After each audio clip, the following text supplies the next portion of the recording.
नमस्ते दोस्तों, welcome to my channel कहानी मनिका की ज़ुबानी। मेरा नाम अर्पिता है। मेरा परिवार एक समृद्ध घराने का था। मेरे पिताजी का अपना इंपोर्ट एक्सपोर्ट का व्यापार था, इसलिए हमारे घर में पैसों की कोई कमी नहीं थी। मेरी माँ एक सामाजिक कार्यकर्ता थी और वह एक स्वयंसेवी संस्था चलाती थी। हम 3 बहनें थे और मैं सबसे बड़ी थी, जबकि मेरी छोटी बहनें जुड़वा थी। मैंने राजीव से दिल से प्यार किया, लेकिन वह गरीब था, इसलिए मेरे घरवालों ने मेरी शादी एक बड़े अमीर परिवार में तय कर दी। इसलिए मैंने घर छोड़कर राजीव से शादी कर ली। हम बेहद कठिन परिस्थितियों में भी खुश थे। कुछ समय बाद हमें बेटा हुआ और उससे हमारा जीवन और भी खुशहाल हो गया। लेकिन एक दिन अचानक खबर आई कि राजीव का निधन हो गया।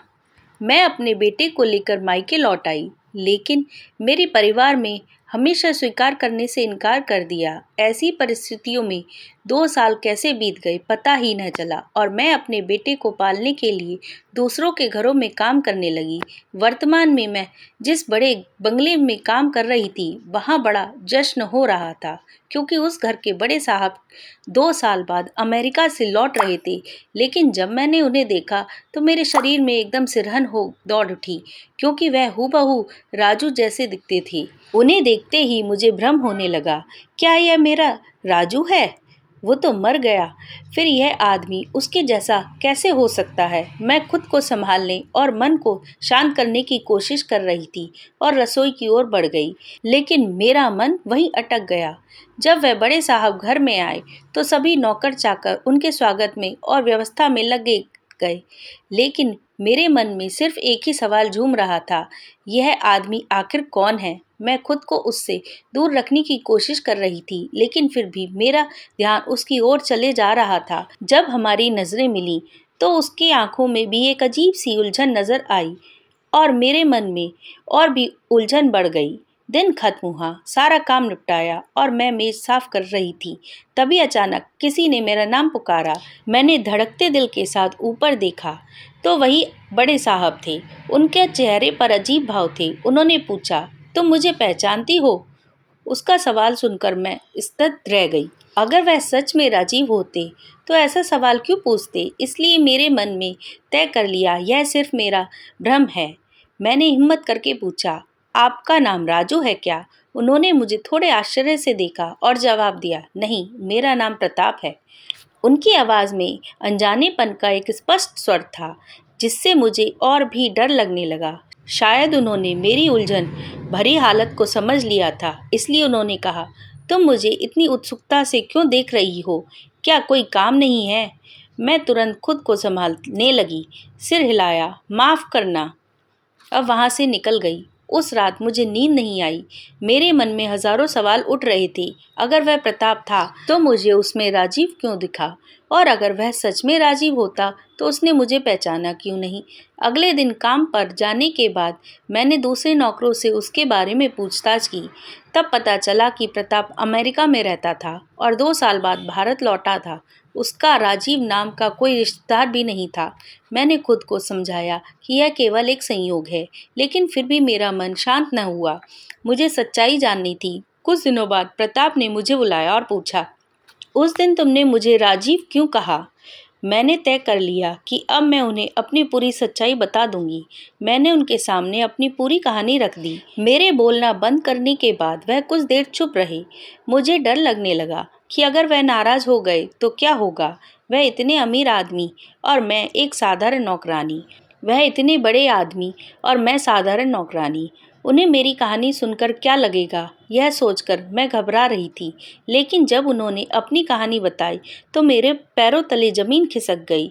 मेरे पिताजी हमेशा एक बेटा चाहते थे जो उनका व्यवसाय आगे बढ़ा सके, लेकिन किस्मत ने अलग खेल खेला। जब माँ ने जुड़वा बेटियों को जन्म दिया तो वह फिर कभी माँ बनने की क्षमता खो बैठी।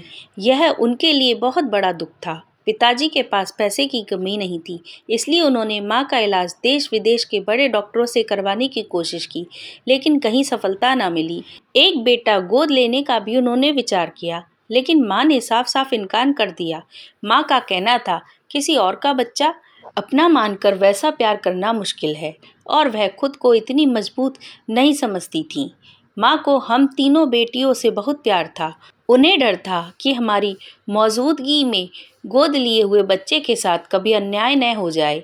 इस बात पर माँ और पिता में कई बार झगड़े भी हुए, लेकिन आखिरकार माँ की बात मान ली गई। पिताजी को बेटा न होने का दुख था, लेकिन उन्होंने वह मन में छुपा लिया। उन्होंने एक बात पक्की कर ली थी कि वह मुझे बेटे की तरह पालेंगे और पूरा व्यवसाय मुझे सौंप देंगे। इसलिए बचपन से ही मुझे मेरी बहनों से ज़्यादा प्यार और महत्व दिया गया। मेरी हर इच्छा को प्राथमिकता दी जाती थी। पिताजी ने मुझे सबसे ज़्यादा महत्व दिया, क्योंकि उन्हें लगता था कि मैं बड़ी होकर उनका व्यवसाय बढ़ा सकती हूँ।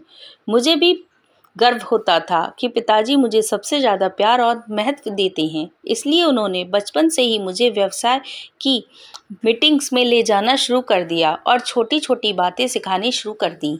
व्यावसायिक निर्णय कैसे लिए जाते हैं, बाजार की स्थिति को कैसे पहचाना जाए और लाभदायक सौदे कैसे किए जाएं, यह सब सिखाने लगे।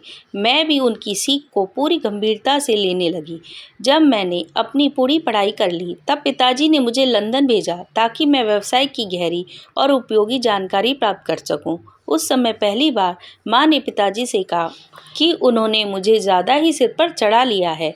माँ का मानना था मेरी पढ़ाई पूरी होने के बाद मेरी भी शादी अन्य लड़कियों की तरह कर दी जाए, लेकिन पिताजी की सोच अलग थी। उन्होंने मुझे देश के सर्वश्रेष्ठ महिला उद्यमी बनाना चाहते थे। मैं भी इस सपने को पूरा करने के लिए कड़ी मेहनत कर रही थी, लेकिन मुझे क्या पता था कि पिताजी इस बात को लेकर इतने गंभीर हैं कि उन्होंने मेरे व्यक्तिगत जीवन और मेरी खुशियों की भी परवाह न की।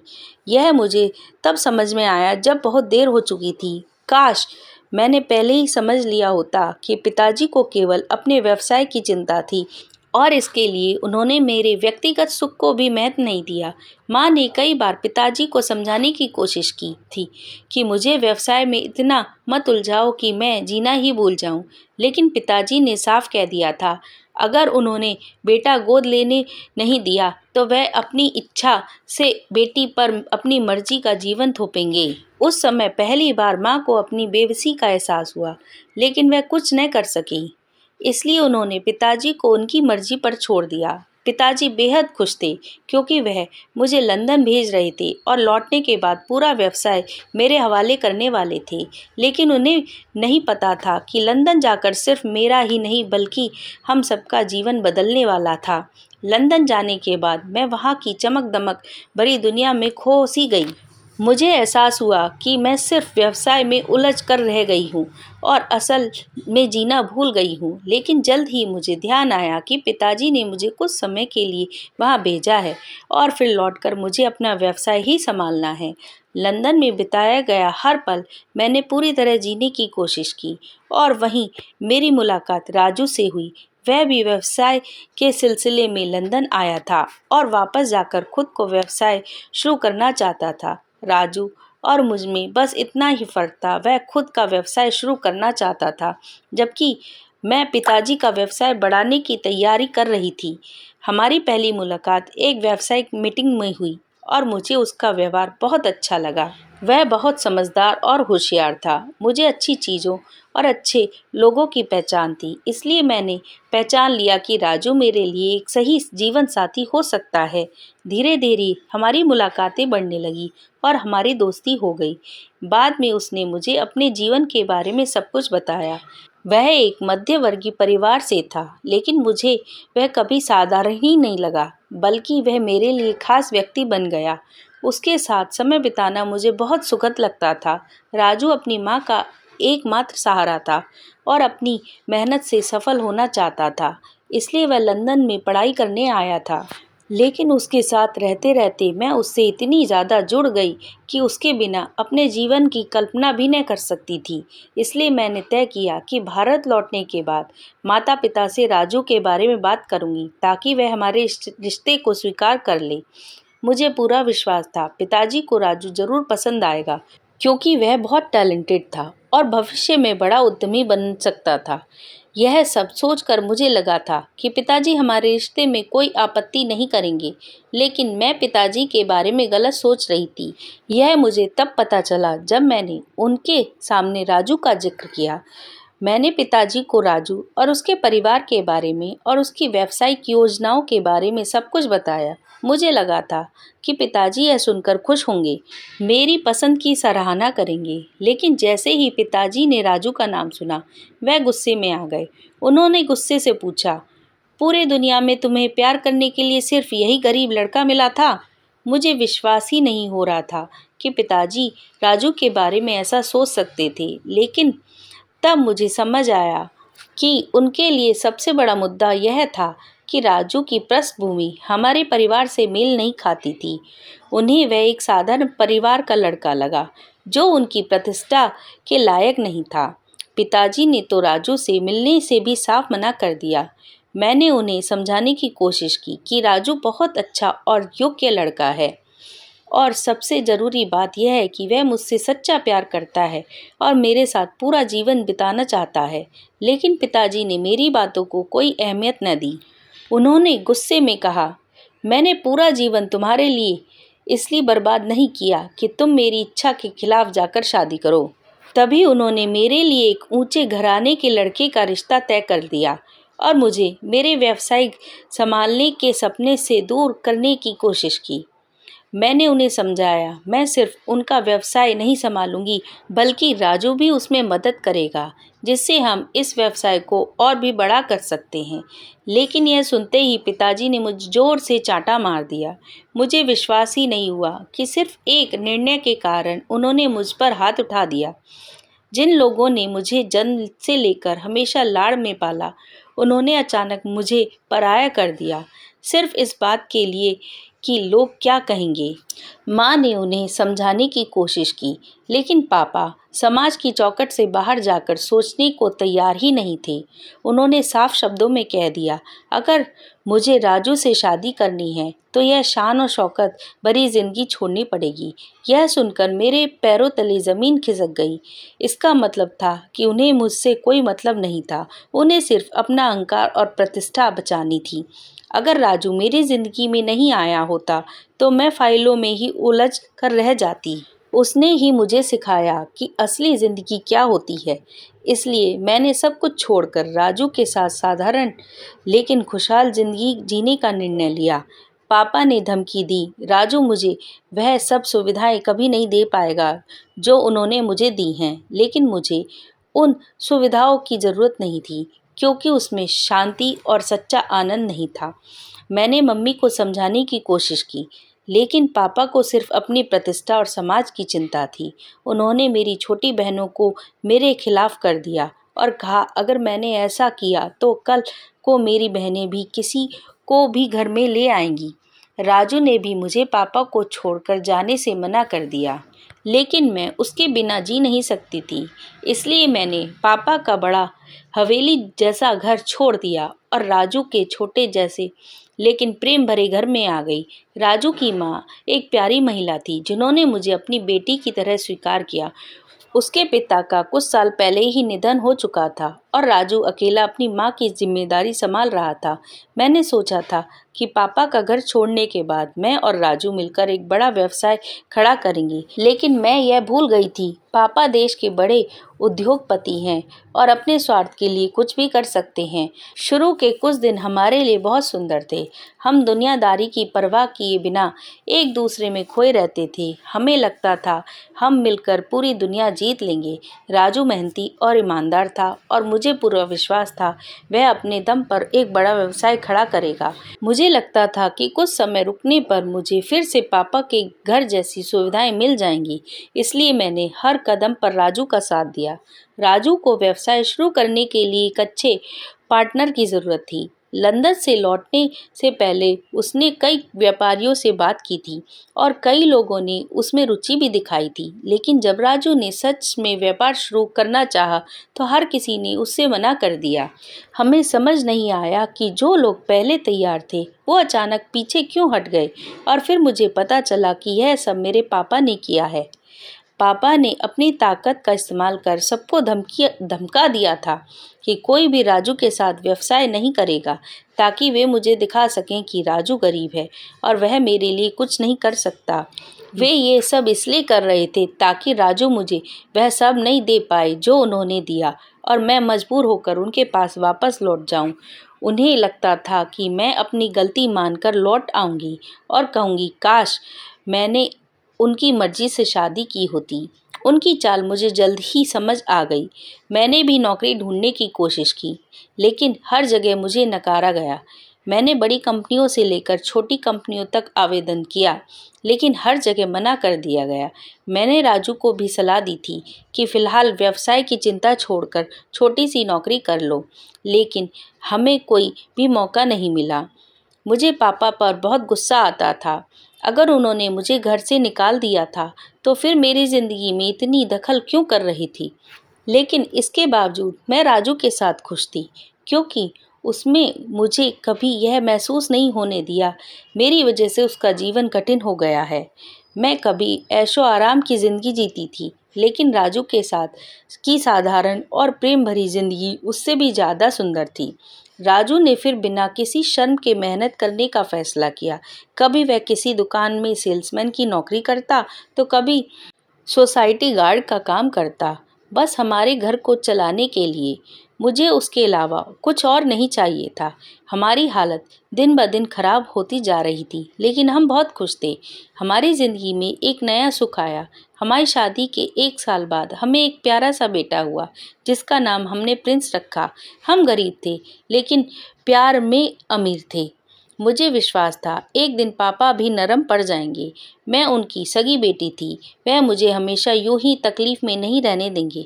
लेकिन जब प्रिंस थोड़ा बड़ा हुआ, तो मेरी ज़िंदगी में एक भयानक तूफान आ गया। उस दिन मैं रसोई में खाना बना रही थी, तभी कुछ पड़ोसी घबराए हुए दौड़ते हुए आए और बताया, राजू का बड़ा एक्सीडेंट हो गया है, उसे गंभीर हालत में अस्पताल ले जाया गया था। यह सुनकर मेरी सांसें रुक गई। मेरी आंखों के सामने अंधेरा छा गया। मैंने तुरंत प्रिंस को उठाया और राजू की मां को संभालते हुए अस्पताल ले भागी। रास्ते में मुझे ऐसा लग रहा था जैसे मेरा पूरा जीवन मुझसे छिन रहा है। जैसे ही मैं अस्पताल पहुंची, मुझे और भी भयानक खबर मिली कि राजू अब इस दुनिया में नहीं रहा। उसकी चोटें इतनी गंभीर थी, वह बच ही न सका। यह खबर सुनते ही राजू की मां को तो हार्ट अटैक ही आ गया और वह वहीं गिर पड़ी। मैं अभी राजू की मौत का सदमा भी झेल नहीं पाई थी कि उसकी माँ भी मुझे छोड़कर चली गई। मैं सुन्न रह गई। मुझे समझ नहीं आ रहा था कि मैं जिंदा हूँ या मर गई। अब मैं अकेली रह गई थी। सिर्फ प्रिंस के लिए ही मैं जिंदा थी। मैं भी मर जाना चाहती थी, लेकिन मेरा छोटा बेटा प्रिंस मुझे जीने के लिए मजबूर कर रहा था। वह ही अब मेरे पास राजू की आखिरी याद के तौर पर था। किसी तरह खुद को संभाल कर मैं राजू के शव के साथ घर लौटी, लेकिन जैसे ही मैं घर दरवाजे पर पहुंची, मेरे पैरों तले जमीन खिसक गई। खाली घर को देखकर मैं जोर से जमीन पर गिर पड़ी। 4 दिन तक मैं बेहोश रही। जब मुझे होश आया, तब तक राजू और उसकी माँ का अंतिम संस्कार हो चुका था। मैं हताश होकर चीख रही थी, क्योंकि मुझे उन्हें आखिरी बार देखने का भी मौका ना मिला। मेरा पूरा संसार एक पल में अंधकारमय हो गया।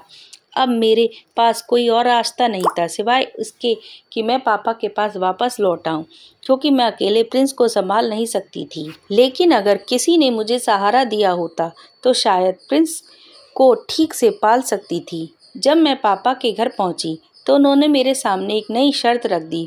उन्होंने कहा, अगर मैं राजू के बेटे यानी प्रिंस को छोड़ दूं, तभी वह मुझे वापस स्वीकार करेंगे। लेकिन मैं उसकी यह शर्त कैसे मान सकती थी? राजू मेरा सब कुछ था और प्रिंस मेरी सांस। मैंने अपना जीवन पहले ही खो दिया था, लेकिन अपने बेटे को खुद से दूर कैसे कर सकती थी? मुझे उम्मीद थी कि मेरी हालत देखकर पापा मुझ पर दया करेंगे, लेकिन उन्होंने दरवाजे से ही मुझे निराश कर वापस भेज दिया। इसलिए मैं अपने छोटे बेटे प्रिंस को लेकर फिर से घर लौट आई, जहाँ कभी मैंने और राजू ने खूबसूरत भविष्य के सपने देखे थे। लेकिन वह सपना सच होने से पहले ही टूट चुका था। उस खाली घर में खड़े होकर मैं सोच रही थी कि अब क्या होगा। घर चलाने वाला राजू ही था। मैं मेहनत कर सकती थी, लेकिन प्रिंस को कौन संभालेगा? मुझे प्रिंस के भविष्य की कोई गारंटी नहीं थी। मुझे खुद पर गुस्सा आने लगा। मैं भी उस माँ की तरह सोचने लगी थी जो अपने बेटे को बोझ समझने लगी थी, क्योंकि परिस्थितियों ने मुझे लाचार बना दिया था। लेकिन इससे पहले कि मैं कोई गलत कदम उठाती, राजू के एक दोस्त ने मुझे एक बड़ी कॉलोनी के बारे में बताया। उसने सुझाव दिया, अगर मैं वहां जाऊं तो शायद मुझे ऐसा कोई काम मिल जाएगा जिससे मेरा और प्रिंस का जीवन फिर से चल सके। मैंने प्रिंस को उठाया और उस कॉलोनी की ओर निकल पड़ी, क्योंकि मुझे अपने बेटे के लिए जीना था। उस मासूम बच्चे का इसमें कोई दोष नहीं था। वह कॉलोनी बहुत बड़ी और आलीशान थी, जिसमें बड़े बड़े बंगले थे। मैं उन बंगलों को देखकर मेरी आंखों में आंसू आ गए, क्योंकि कभी मेरा भी ऐसा ही घर हुआ करता था। लेकिन मैंने अपने आंसू पोंछ लिए, क्योंकि अब इन बड़े घरों की ख्वाहिश मेरे दिल से निकल चुकी थी। ये सपने तो बहुत पहले टूट चुके थे। बहुत तलाश के बाद मुझे बंगलों में नौकरानी का काम मिल गया। मेरा दिल टूट चुका था, क्योंकि एक उच्च शिक्षित व्यक्ति थी, एक व्यवसायी, बड़ी व्यवसायी की बेटी भी थी। अब मुझे 2 वक्त की रोटी के लिए बंगलों में नौकरानी बनकर काम करना पड़ रहा था, और यह सब मेरे पापा की वजह से हुआ था। लेकिन मैंने अपने बेटे के लिए सब सहने का निर्णय ले लिया। उस कॉलोनी में नौकरों के लिए छोटे छोटे क्वार्टर बने हुए थे, जहां बाहर से आए नौकर रहते थे। इसलिए मैंने राजू का घर छोड़ दिया और प्रिंस को लेकर उस छोटे से क्वार्टर में रहने लगी। मेरे लिए यह एक वरदान था, क्योंकि बहुत समय बाद मुझे प्रिंस को 2 वक्त की रोटी और रहने की सुरक्षित जगह मिल गई थी। उस नौकर क्वार्टर में रहते हुए 2 साल कैसे बीत गए पता ही नहीं चला। मैं प्रिंस के साथ खुशहाल जीवन जी रही थी और राजू के बिना जीना सीख चुकी थी। लेकिन एक दिन ऐसा हुआ जिसने मेरा सारा अतीत फिर से मेरी आंखों के सामने खड़ा कर दिया। उस दिन एक बंगले में मैं बड़ी सफाई कर रही थी, क्योंकि उस बंगले के मालिक वापस आने वाले थे। पूरी कॉलोनी के कर्मचारी वहां एकत्रित हो गए थे। मैंने भी प्रिंस को बाकी बच्चों के साथ खेलने भेजकर काम करना शुरू कर दिया। वहां उस व्यक्ति के स्वागत की जोरदार तैयारी चल रही थी। लेकिन जैसे ही मैंने उस व्यक्ति को देखा, मैं कांप उठी। पहली नज़र में मुझे लगा कि ये सामने राजू खड़े हैं, लेकिन अगले ही पल मैंने ये ख्याल झटक दिया, क्योंकि राजू तो मरे हुए 2 साल हो चुके थे। वह जीवित कैसे हो सकते थे? लेकिन मेरा मन यह सच्चाई को स्वीकार करने को तैयार नहीं था। वह व्यक्ति हूबहू राजू जैसा दिखता था, बस उसका पहनावा और व्यवहार अलग था। पूरे दिन मैं डरते डरते उसे छुप छुप कर देखती रहती। शायद उसे भी मेरी हालत का एहसास हो गया था, इसलिए उन्होंने बाकी नौकरों से मेरे बारे में पूछा, और आखिरकार वह मेरे पास आए और पूछा, तुम्हारा नाम अर्पिता है क्या? उनकी आवाज़ भी बिल्कुल राजू जैसी थी, लेकिन वह मेरा नाम कैसे जान सकते थे? अगर यह सच में राजू होता, तो मुझसे नाम पूछने के बजाय मुझे खुशी से गले लगा लेता, क्योंकि वह मुझसे सच्चा प्यार करता था। लेकिन उसने खुद को राजू नहीं, प्रताप बताया। मैंने अपने दिल के बारे में ख्याल झटक दिए कि वह राजू नहीं है, लेकिन उस रात मैं बिस्तर पर बेचैन होकर सिर्फ उसी के बारे में सोच सकती रही। कुछ दिनों बाद उस व्यक्ति ने मुझे अपने पास बुलाया। उसे सामने देखकर मेरा दिल फिर से धड़कने लगा। मैंने खुद उसकी मौत की खबर सुनी थी, फिर यह राजू कैसे हो सकता है? तभी मेरे मन में यह विचार आया और आशा की किरण जागी। मैंने सिर्फ उसकी मौत की खबर सुनी थी, उसे मृत अवस्था में नहीं देखा था। और फिर उस प्रताप नाम के व्यक्ति ने मुझे अपनी कहानी सुनाई। वह कहानी सुनकर मेरे मन में उठने वाला विचार सच साबित हुआ। प्रताप ने बताया, 2 साल पहले उसका बड़ा एक्सीडेंट हुआ था, जिसके बाद उसे अपने अतीत की कोई बात याद नहीं रही। जब उसे होश आया तो उसने खुद को एक अमीर व्यक्ति के घर पाया। वह व्यक्ति बहुत वृद्ध था और उसने ही बताया कि उसका नाम प्रताप है। वह वृद्ध व्यक्ति उसे अमेरिका ले गया। उस वृद्ध व्यक्ति को खुद का कोई बच्चा नहीं था, इसलिए उन्होंने प्रताप को अपना दत्तक पुत्र मान लिया और अपना सारा व्यवसाय उसे सौंप दिया। वही वृद्ध व्यक्ति उस कॉलोनी का मालिक था जिसमें मैं काम करती थी। प्रताप की कहानी सुनकर मैं खुशी से पागल हो गई। मुझे यकीन ही नहीं हो रहा था कि इस दुनिया में चमत्कार भी हो सकते हैं। मेरा राजू मुझे वापस मिल गया था, जैसे मेरी खोई हुई दुनिया फिर से मुझे मिल गई हो। मैंने प्रताप को हमारी पुरानी यादें बताईं। मैंने उसे हमारी पुरानी तस्वीरें भी दिखाई। मैंने उसे प्रिंस के बारे में भी सब कुछ बताया। मेरी बातें सुनकर उसकी आंखों में आंसू आ गए और वह मेरे सामने फूट फूट कर रोने लगा। उसे अपना अतीत याद नहीं था, लेकिन मेरी तस्वीरें और प्रिंस को देखकर उसे यकीन हो गया मैं झूठ नहीं बोल रही हूँ। जब उसने प्रिंस को गले लगाया तो मैंने देखा कि उसके चेहरे पर छाई अजनबीपन की भावना कुछ पलों में गायब हो गई थी। उसने कई बार स्वीकार किया कि प्रिंस में उसे खुद की पहचान दिखाई देती है, जैसे वह उसके अस्तित्व का ही एक हिस्सा है। जब मैं उसके मुंह से यह शब्द सुनती हूँ तो मेरे दिल में संतोष की मीठी लहर उठती है, क्योंकि वह सच बोल रहा था। अब राजू और मुझे एक साथ रहने हुए 2 साल हो गए हैं। अब उसे भी यकीन हो गया है वह मेरा राजू है, क्योंकि जब हम तीनों साथ होते हैं तो उसे भी वही बेचैनी महसूस होती है जैसे कभी मुझे हुआ करती थी। लेकिन एक बात का मुझे हमेशा अफसोस रहेगा कि मैं उसकी यादें वापस नहीं ला सकती, क्योंकि अगर उसे सब कुछ याद आ गया तो वह शायद अपनी माँ की मौत का जिम्मेदारी मेरे पापा को ठहरा देगा। आखिरकार उनकी गलती की वजह से हमारी ज़िंदगी उस मोड़ पर पहुंच गई थी जहां मुझे और प्रिंस को आत्महत्या तक करने का विचार आने लगा था। फिर भी मैं उस व्यक्ति की आभारी हूँ जिसने राजू को अपना बेटा मानकर उसकी देखभाल की और उसे एक नया जीवन दिया। आज मैं सोचती हूँ, अगर मैंने और प्रिंस ने हालात के सामने हार मान ली होती और अपनी जान देती होती तो क्या होता। अब मैं अपने पापा को भूलने की कोशिश कर रही हूँ, क्योंकि उन्होंने मेरी ज़िंदगी को उस भयानक मोड़ पर लाकर खड़ा कर दिया जहाँ से बाहर निकलने के लिए मुझे बहुत संघर्ष करना पड़ा। तो दोस्तों, अगर आपको कहानी अच्छी लगी हो तो वीडियो को लाइक करें और चैनल को सब्सक्राइब करें।